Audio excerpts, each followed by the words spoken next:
كامل نار، حرائق تضرب محافظات مصر، وركن فاروق بيولع منذ قليل.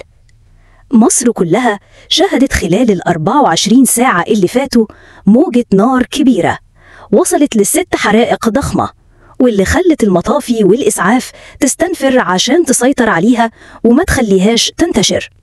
ومنذ قليل ولعت نار في منطقة ركن فاروق بكورنيش النيل، ودي أبرز الحرائق اللي حصلت.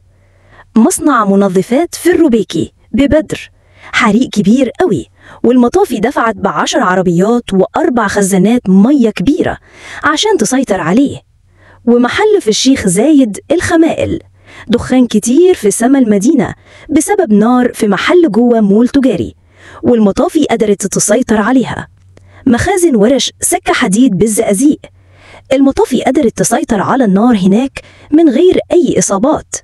محطة محولات كهرباء بالعاشر من رمضان، نار عملت قطع للكهرباء في حتت هناك بس تم السيطرة عليها. مطعم أسفل فندق معروف في سيدي بشر بالأسكندرية، رجالة المطافي الأبطال شغالين في كل مكان عشان يطفوا كل الحرائق دي ويأمنوا المواقع ويحافظوا على حياة الناس وممتلكاتهم.